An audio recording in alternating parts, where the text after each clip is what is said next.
normalement, regardez, on est loin des fois de la pratique. Normalement, si mon voisin, religieusement, il ne va pas bien, eh bien, je ne vais pas bien. Et nous, s'il ne va pas bien, on crève. Qui lui a dit de ne pas prier? C'est lui qui prie, pas ce moment qui l'a dit. Ça, des fois, c'est des réponses qu'on a. Les élèves qui me disent comme ça, ils disent petit drari, ton copain là, il prie pas, ça fait 1 an que tu as à côté de lui, tu n'as jamais fait de nasiha. Toi, monsieur, chacun dans sa tombe. Chacun dans sa tombe, oui. Est-ce que ta théorie est bonne? Oui, elle sera bonne. Une fois qu'on est dans la tombe, oui, chacun dans sa tombe. C'est normal. On n'a pas chez les musulmans des pompes funèbres qui vendent 3 places pour une. S'il y a quelqu'un qui achète un cercueil pour 3, il paye 20%. Nous, on n'a pas ça. Ça, on est content, on est tous d'accord. Il n'y a pas. Donc, c'est pas théorie. Là, dans la pratique, chacun dans sa tombe. Et encore, c'est un cas de force majeure où il y a la fosse commune. Donc, il y a Shabbat. Donc, c'est pas quelque chose de. On croit, on vient, on la met en pratique à la seconde. Tu as une responsabilité vis-à-vis de l'autre. Là, mais, comme vous l'avez remarqué, dès qu'on doit arriver à la pratique, ça demande, subhanallah, une certaine patience. Et c'est pour ça que le prophète, dans une tradition rapportée par Muslim, il nous dit « Ne coupez pas les liens qui vous lient, ne vous détournez pas les uns des autres, ne vous haïssez pas, ne vous enviez pas, et soyez frères comme Allah vous l'a ordonné. » Subhanallah. Plein d'actions dans le domaine du comportement. Et pourquoi il commence d'abord par les liens, subhanallah? Parce que si le lien est fait, automatiquement tout ce qui vient après, tu ne vas pas le faire. Tu ne vas pas te détourner de ton ami, tu ne vas pas commencer à le haïr et ainsi de suite. Parce que le lien reste, et quand un lien est là, ça veut dire qu'il y a communication, il y a sincérité, il y a cette envie de changer. Mais il faut garder le lien. Parce que s'il n'y a pas le lien, d'office tu vas haïr l'autre. Parce que de loin, tu ne vas regarder que le côté mauvais. Alors que chacun d'entre nous, on a du bien en nous. Même chez le non-musulman, wallah, il y a du bien en lui. La preuve, c'est qu'après, il est devenu musulman, subhanallah. Il y a du bien. Il a seulement fallu, Allah subhanahu wa ta'ala, avec la volonté d'Allah subhanahu wa ta'ala, que soit on sensibilise d'être le bien qu'il y a quelque part chez lui, parce qu'à la base, et la preuve, il y a Shabbat, il y a les jeunes. Ça, dans les conflits, je dis toujours à nos jeunes, si Allah dit pourquoi autant de haine, autant de problèmes là? Puisque le prophète m'a dit, Yuladu waladu ala al-fitrati. Ça, c'est une parole donnée par Allah subhanahu wa ta'ala. L'enfant, wallahi, à la naissance, il est né, mais pur, rattaché à la fitra. C'est les parents, après, ils donnent un chemin. Juifs, chrétiens, basdéens, zoroastriens, tout subhanallah. Mais à la base, il y a un bien dans la personne. C'est seulement nous qui devons, au fur et à mesure qu'on grandisse, eh bien, on doit apprendre à des moyens pour comprendre l'autre, pour l'attirer, discuter, ceci, cela. C'est pour ça que vous comprenez l'exemple que j'ai donné dans l'introduction par rapport à la Ramadan. Beaucoup de journaux télévisés ont fait cette remarque en disant, regardez, c'est leur fête annuelle, mais ils ne sont pas d'accord. C'est une zerda pour une certaine presse, certains médias, c'est une zerda pour eux. Ils ne sont pas d'accord. Alors que même autant des compagnons dans l'Ali, le hadith il est connu avec Abdullah ibn Abbas. On a aussi Al-Abbas, on a Muawiyah qui vient, qui dit ah, je reviens de tel endroit, il jeûne. Et corrigez-moi, je crois que c'est Ibn Abbas ou Abdullah ibn Abbas. Ça dit Al-Abbas ou bien Abdullah ibn Abbas. Dans le hadith où il lui a répondu, il lui a dit et nous ici on n'a pas vu. Qui se rappelle? C'est bien Abdullah. Donc Abdullah ibn Abbas, il dit alors à Muawiyah anhu, et nous, on n'a pas vu la lune, on l'a pas vu. Le croissant lune, on l'a pas vu. Le fait qu'on ne l'a pas vu, est-ce que ça a engendré à ce moment-là, à la seconde, une dispute, une guerre entre eux? Là. On allait discuter. Quand le prophète sallallahu alayhi wa sallam était vivant, on allait chez lui. Il y a une discorde, on allait chez lui. Comme il est connu dans la Sunna, comme il est connu dans le Coran, il y a une discorde, on va chez les plus âgés, les plus connaisseurs de la religion, spécialement quand c'est une discorde dans le domaine religieux. Mais est-ce qu'on a de nouveau ce respect? Vous voyez toute la théorie qu'on a sortie pendant plus d'1 heure, mais est-ce qu'on a ce respect vis-à-vis de nos savants, vis-à-vis de nos aînés, vis-à-vis là? Parce que le caractère est tordu. Parce que le caractère a été poncé d'une manière incroyable.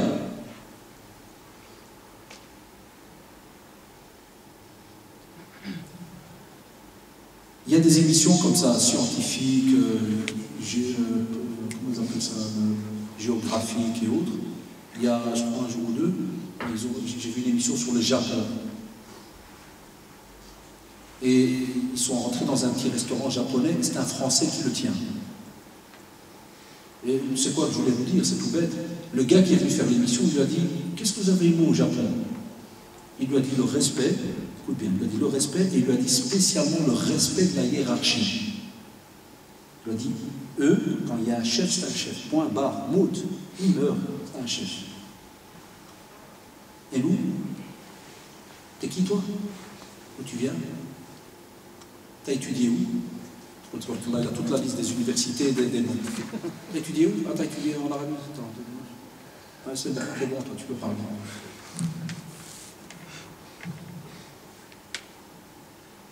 Ou bien il te respecte les 6 premiers mois. Dès qu'il a un contrat indéterminé, t'envoie rouler. Il y a plein de gens qui disent les 6 premiers mois que l'État en laissait, c'est mon chef, tu rigoles. 6 mois sont passés, il a signé, qu'est-ce qu'il y a quoi? Syndicat. Tu es malade? Quoi? Je te pète. Ah, je te brûle ton magasin. Je te fais. D'où ça vient tout ça? À la mosquée, la même chose. Ah, on va ouvrir la mosquée, oui. Qu'est-ce qu'on fait du blanc? Oui, on va faire. Dès que tout est installé, tu étais le chef, oui, je crois que tu dois dégager. Ah, pourquoi? On a décidé. Qui ça compte? Ben, tes 8 copains. Et les 8 sont là, oui, dégage. Dernièrement, pas citer des noms, certaines mosquées ici, au Chabat. On en vient au couteau. Pour moi. L'union. Donc on n'a pas laissé la place, subhanallah, même à certains endroits les plus sacrés pour nous, comme la mosquée. Et même dedans, et tu trouves de là des unions. Qu'est-ce que ça prouve? Qu'est-ce qu'il y a comme intention? Qu'est-ce qu'il y a dans les cœurs? Normalement, quelqu'un qui est sincère, il n'entre pas dans les problèmes. C'est plutôt quelqu'un qui essaie de résoudre, et quand il sent que son implication, ou bien si jamais il devrait entrer pour aider, ça va semer encore plus de problèmes, qu'est-ce qu'il fait? Il s'écarte, il part. Et il est à l'aise, wallah, il est à l'aise.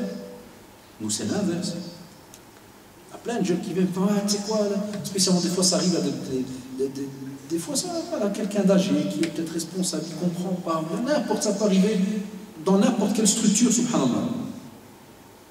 Tu ne vas pas trouver avec la patience, avec redescendre un ton plus bas, repatienter, ou bien même se retirer, comme on le fait. Des fois, on sent que ça nous arrive, nous spécialement, qui faisons les conférences dans plein de mosquées, ou qui avons des programmes à gauche, à droite. Moi, il m'arrive des fois, tu vois, dans une mosquée, un exemple, un responsable qui ne connaît pas le mosquée, il ne connaît pas le monde des conférences, ni rien. Et des fois, il vient à la seconde, il te fait « Je compte pas. » Je viens pour faire le tasse. Hein? Et il te regarde. Et invite. Pendant 20 secondes. Tu lui fais « Je peux avoir une table et une chaise. » Tu vois, les frères s'asseyaient par terre. Je dis « J'ai mal au dos. » Allah est chafi. Allah, j'ai vu ça dernièrement en France. C'est les jeunes qui invitent, mais les vieux ne sont pas d'accord. Qu'est-ce que tu fais? Tu changes ta conférence et dès que tu assis, tu dis Bismillah, aujourd'hui on va parler des vieux. Comment faire un coup d'état? Parce qu'on est les spécialistes, vous savez. T'as eu bon.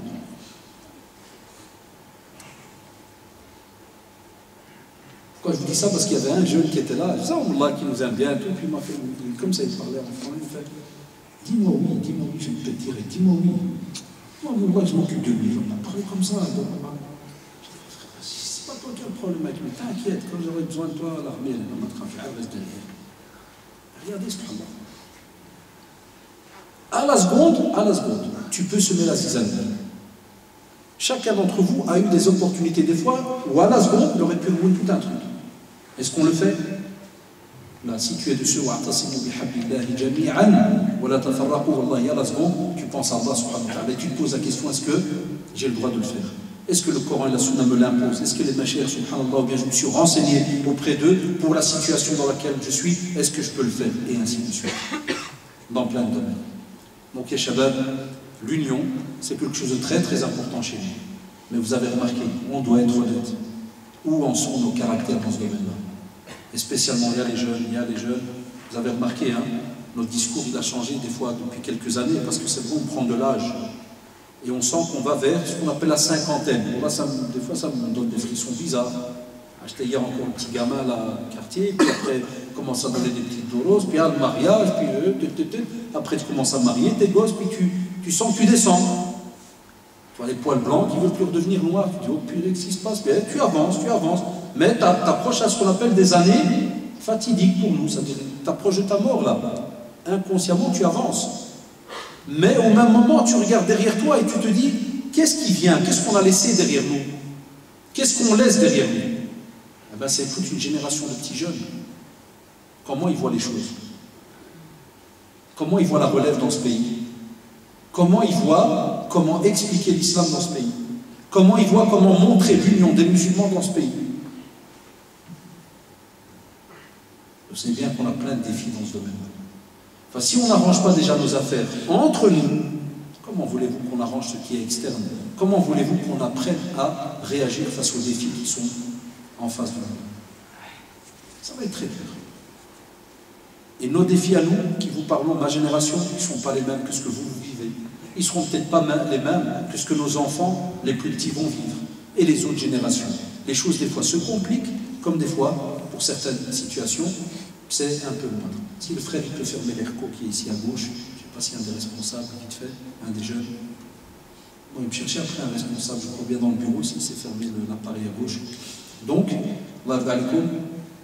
quoi qu'il arrive, on va voir un côté pratique un peu dans les questions, hein, qu'est-ce qui se dit, qu'est-ce qui se vit, mais s'il vous plaît, quand on parle de l'union, c'est la forme d'un tas de personnes. C'est un tas de personnes qui fait l'union. Et ces personnes, c'est vous et moi. Enfin, si on ne se restructure pas, si on ne se ressaisit pas, si on ne revoit pas certaines choses, wallah, on pourra se répéter les shabab pendant des années, mais on a une responsabilité auprès d'Allah subhanahu wa ta'ala, comme on a une responsabilité auprès de ceux qui sont non-musulmans, qui nous voient, et qui sont normalement, comme vous le savez, censés prendre de nous pour mieux avancer, peut-être même changer, et entrer alhamdoulilah dans l'islam, et ainsi de suite. Ça dépend pour chacun et ce qui lui est donc destiné. Mais on doit montrer une certaine union. Ça, il n'y a pas le choix, et on l'espère dans les années futures que même les petits sujets les plus anodins, comme on les voit, que ce soit Ramadan, et être unis ou pas, jeûner ou pas, ceci ou pas, ensemble, et un tas de choses, on espère que ce sera tous des sujets qui, alhamdoulilah, donc seront oubliés et on en sourira peut-être même. C'est ce que j'espère encore plus. C'est que plus tard on en sourit et qu'on se dit, subhanallah, il fut des années où on ne se mettait même pas d'accord pour telle et telle chose. Regardez maintenant cette année, alhamdoulilah, je parle pour la Belgique, on a jeûné ensemble, mais on ne jeûne toujours pas ensemble, vous le savez. Par exemple avec nos frères turcs, aussi, subhanallah, il y a l'Aïd qui approche. Où je demande à nos jeunes, regardez, si tu me demandes, il se peut qu'on se voit plus, qu'on va voyager chacun d'entre nous, mais même s'il arrive, Inch'Allah, qu'il y ait une divergence ou quoi que ce soit, pour par exemple la déclaration de l'Aïd, restez unis. Suivez ce qu'on appelle le groupe Al-Jama'a, il y a les jeunes. Ça serait maintenant les nouveaux défis qu'on doit se lancer et de se dire, voilà, on ne va pas retomber dans les mêmes erreurs. On suit Al-Jama'a et on suit nos savants. Si nos savants disent qu'il y a telle et telle chose, Wallah, vous le savez très bien, c'est eux qui sont responsables auprès d'Allah subhanahu wa ta'ala. Et qu'Allah les préserve, parce que ce n'est pas une simple responsabilité. Et donc la règle en religion, Wallah, elle est simple. L'union, elle est simple en vérité. C'est seulement nous qui devons l'accepter. Donc, Inch'Allah, on va voir dans les petites questions, un côté pratique, qu'est-ce qu'il en est. Je sais qu'il y aura sûrement aussi des questions sur le jeûne et autres. Mais, Inch'Allah, il n'y a pas de problème. Si on sait répondre, on répond.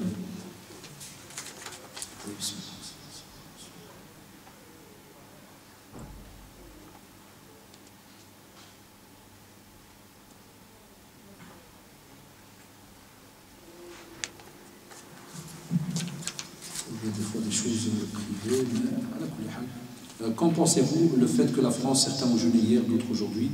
Et est-ce normal? Normalement, on ne devrait pas tous jeûner le même jour, tout le monde entier. Même Arafat, par exemple, en Arabie Saoudite, c'est un jour, et dans d'autres pays, c'est le lendemain, par exemple, ou Bled ou autre, qu'Arafat est. Et ya Shabab, Allah alaikum, comme tout à l'heure j'ai donné comme ça très rapidement, sachez que normalement, Hatta Cheikh bin Baz, dans Majmou al-Fatawa, son grand recueil de Fatawa, il a dit que normalement, les pays sont en droit de fonctionner d'après la vision de la Lune, mais pour eux-mêmes. Sauf que ce n'est pas encore entré dans les mentalités. Pourquoi? Parce que de nouveau, soit certains, il faut être honnête, hein, soit certains, dès qu'ils entendent Cher, Arabie, ceci, cela, ils ont une allergie à la seconde, même si c'est pas pourquoi, mais il a une allergie, il ne peut pas écouter. Il ne veut pas. Il y a des personnes comme ça, même des gens, soit disons appelés, qui ont un peu de jugeote. S'il y a une rencontre, tu dis ouais, mais Cher Ben Bazadi, rahimahullah, tu fais quoi? Ou bien rien à voir, hein. Tu dis Cher Ben Bazadi, tu fais quoi? Les savants, le pétrole? Non, je ne parle pas de pétrole. Je n'ai pas parlé de pétrochimie. J'ai dit Cher Ben Baz, ce n'est pas une marque de mazout, non? Je dis Cher, ce n'est pas une pompe d'essence. Vous avez déjà vu ça, certains jeunes, ils ont peut-être ça dans des discussions. Tu sors un nom de Cher, il te sort un pays. Tu te sors cadre, il te sort tel roi, tel cadre, tel ceci, tel cela. Les savants, eux-mêmes, ont dit, à l'étranger, Wallah, lorsqu'on leur rend visite, subhanallah, ils nous disent, on ne vous a jamais demandé de jeûner d'après nous. Mais, pourquoi il dit ça? Il dit ça, c'est lorsque, dans certains pays, on n'arrive pas à s'unir pour le jeûne. À ce moment-là, on a ce qu'on appelle l'khtilaf al-matalib. Il peut arriver que, dans un pays, on l'a vu, dans l'autre, on ne l'a pas. On est en droit, en tant que musulman, de décider pour le pays dans lequel on est, que si jamais on ne l'a pas vu, la preuve, c'est ce que les pays musulmans font. L'Égypte et tous les autres pays qui sont, spécialement, par exemple, l'Égypte est très réputée dans le domaine de la vision lunaire. Bon, cette année, il y a un peu de ruina, alhamdoulilah, qu'Allah subhanahu wa ta'ala les préserve et les aide dans ce qui se passe, mais c'est très réputé. Tu as l'Égypte et le Maroc, parce qu'au Maroc, je crois qu'il y a plus de entre 100 et 300 endroits de vision. Classique. 300, le frère Zorba il a le chiffre, 323 endroits où ils envoient des personnes pour suivre la vision lunaire. Et dans le monde des Machaïr, il y a à peu près 4-5 ans, à peu près, on avait un colloque avec le Machaïr d'Arabie, plus nos Machaïr d'ici, et des spécialistes astrophysiciens et autres. Ils l'ont dit. Ils ont dit, les spécialistes, les astrophysiciens, ils ont dit les pays à qui on accorde beaucoup d'importance, Maroc et Égypte, dans le domaine de la vision lunaire. Ça veut dire que quand ils le disent, ils les écoutent. Mais, regardez, écoutez bien ce que disait le Machaïr, même l'Arabie qui était présent au colloque où on était, ils ont dit que, est-ce qu'on vous a un jour forcé et dit, vous devez faire d'après nous? Non. Mais, écoutez-moi bien, la règle dans la sunna, c'est somo, les ru'yati gelés quand il est vu. Enfin, normalement, et aussi on doit rompre quand on voit donc à la fin, on arrête aussi Ramadan, quand on voit donc la naissance de la lune. Mais on te dit que ça, c'est la règle générale. C'est-à-dire s'il n'y avait pas de problème entre les gens, qu'il n'y avait pas de divergence ni quoi que ce soit, demain l'Arabie elle dit il y a, les musulmans ils jeûnent. Ou bien demain, ça aurait été par exemple l'Égypte qui l'aurait dit, les musulmans ils jeûnent. Mais on sait très bien que ce n'est pas le cas pour l'instant. Tellement de divergences et les gens sont habitués à rentrer dans différents problèmes. Des fois, de nouveau ça aussi vous allez voir. Ça dépend de la maturité des gens. Par exemple, il s'est avéré qu'il y a quelques années, il y avait eu une erreur, par exemple en arabe. Il y a quelqu'un qui l'a vu, ça avait fait tout un boom. Regardez, subhanallah, on revient à ce qu'on a dit tout à l'heure pour l'union. Normalement, le musulman qui a une certaine éducation, il sait très bien que tout être humain commet une erreur. Ça, tout fils d'Adam commet une erreur. Et deuxièmement, on revient à la règle. Les savants ont dit, on prend cette vision, c'est-à-dire la lune est là. Nous, ceux qui sont en bas, qu'est-ce qu'on dit? On les suit. Là, de nouveau, qu'est-ce qui s'est passé? Certains, ceux, connaissez le blabla habituel. Ceux qui ne pigent pas l'Arabie, qui ne la sentent même pas de loin, ils ont dit, on vous a dit que les savants se dévendus. Allez, on y va, on commence. Et la fête a commencé. Et chacun a commencé, celui-là qui crache, celui-là qui insulte, celui-là qui fait. Mais est-ce que c'est de la religion? Voilà, c'est la bête question que je pose. Est-ce que c'est de la religion? Non. Une erreur peut arriver, subhanallah. Alors, je vous parle, il y a des gens, wallahi, qui pensent que parce qu'on est cher, il n'y a pas d'erreur. La preuve, il te dit, mais c'est un cher. Et subhanallah. Ou bien tu dis, mais c'est l'Arabie. Qu'est-ce que tu crois? Parce qu'il y a le Kaaba, ça veut dire que le pays est infaillible. Allahu Akbar, d'où tu apportes cette théorie? Donc, parce qu'il y a une erreur, il y a une erreur. Et après, c'est eux qui sont responsables devant Allah subhanahu wa ta'ala. Est-ce que toi, billah, tu vas rentrer en enfer? Wallah, c'est une question basique que je pose, qui est toute bête, mais vraiment, qui n'a aucun... Allez, est-ce que tu vas entrer en enfer? Répondez, oui ou non? Là. Pourquoi ce stress? Pourquoi ce cassage, ces insultes, tout le reste? Deuxième étape, ils ont dit que comme il y a toutes ces divergences et autres, vous avez le droit de faire d'après votre vision lunaire. Comme il se passe par exemple au Maroc. Le Maroc décide d'après sa vision. C'est connu depuis le temps des temps. C'est connu. Après, quand il y a d'autres petits dossiers plus bas, ça veut dire que quand tu dis pourquoi pas Arafat, pourquoi pas ceci, pourquoi pas cela, ça, moi, je ne peux pas te répondre. Je ne suis pas dans le ministère des Affaires religieuses ou ceci ou cela pour savoir la théorie et comment ça fonctionne ou pas. Ça, Allah Ta'ala a'lam. Essayez de trouver plus compétent que moi.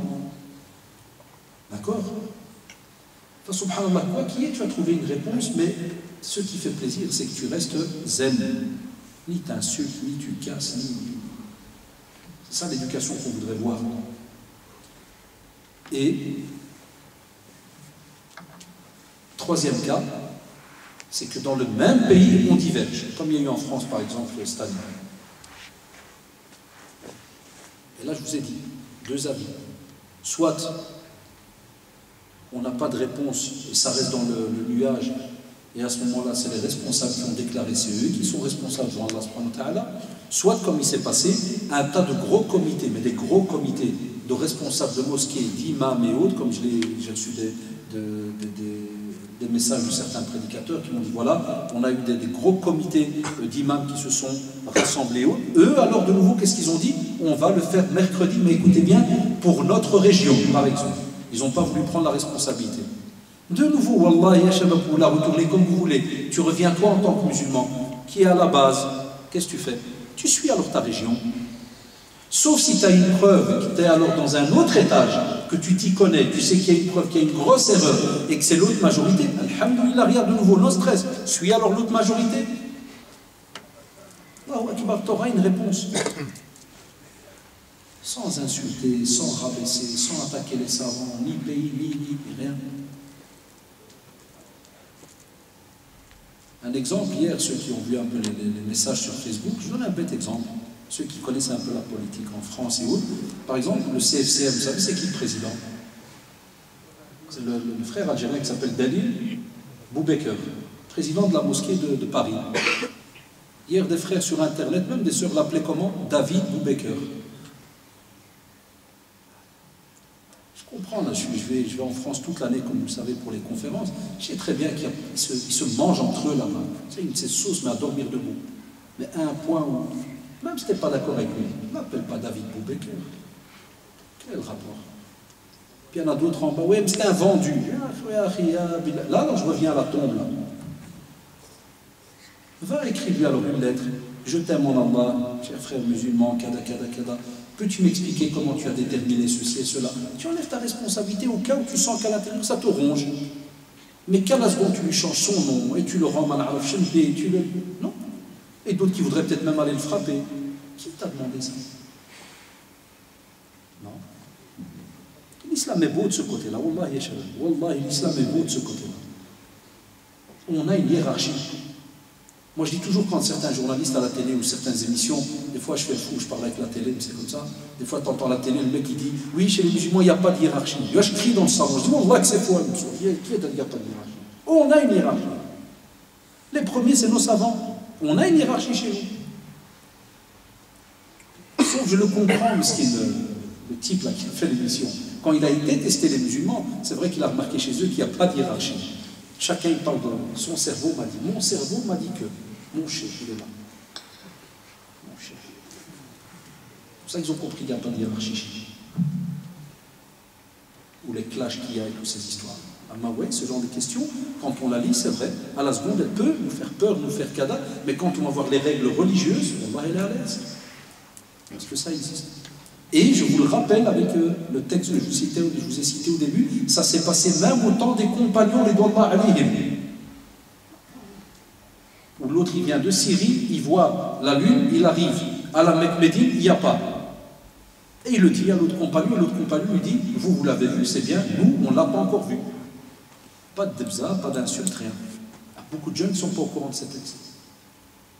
Je crois que ça vient à peine de commencer aujourd'hui. Non? D'accord? Allah Ta'ala alim shadat.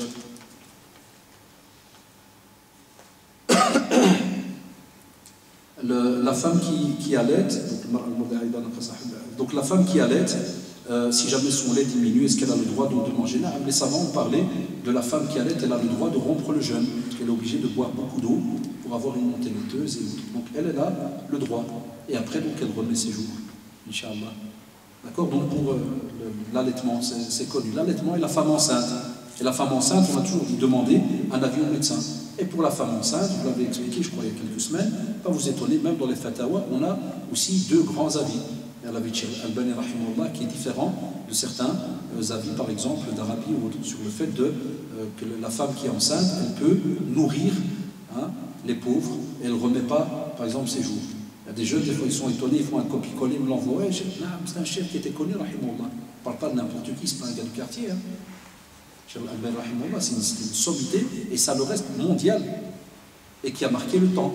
Donc il y a des machères qui ont des fois des avis qui divergent de ce côté-là. Il ne faut pas être étonné de l'ardalikum. Aussi, peut-on utiliser un dentifrice sans goût pendant le Ramadan? Sachez que l'ardalikum, goût ou pas goût, déjà, il faut faire attention quand vous avalez. Et deuxièmement, dans la sunna, le professeur Hassan m'a dit le khalouf, c'est-à-dire la laine du jeûneur, est meilleure que celle de l'odeur du muscle. Laisse-toi puer, frère. Laisse-toi aller pour une fois. Pendant l'année, je te comprends, tu boulottes, cadache, je sais pas quoi, à l'école de copains, tu as tué des types et tout. Mais là, purée, t'es Ramadan et en plus, t'es en juillet. La plupart des jeunes, ils ne travaillent pas. S'ils ont un job étudiant, drap siwak, mon frère. Siwak. Sauf si vraiment tu travailles un de ces boulots, tu es face à face comme ça. Laisse-toi aller, machallah. La laine, wallahi, du jeûneur est meilleure que l'odeur du muscle auprès d'Allah subhanahu wa ta'ala. C'est le meilleur. Pas que purée, tu pues, on oublie. Ah, wallahi, c'est important. Mais on vous dit, faites attention quand vous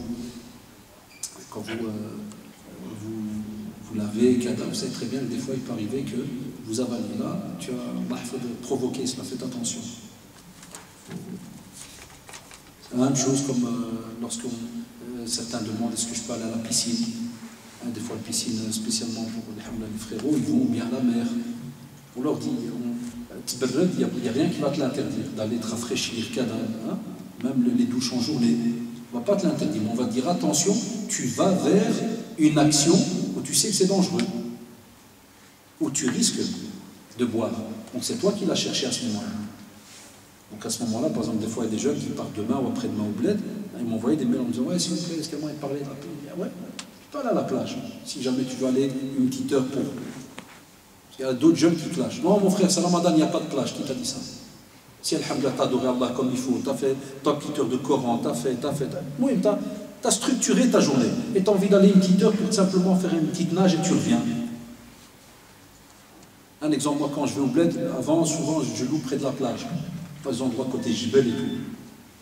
Tu vas me sortir un test qui me dit que haram, que je descends le matin, je fais un plongeon, je rentre. Non. Mais on te dit attention.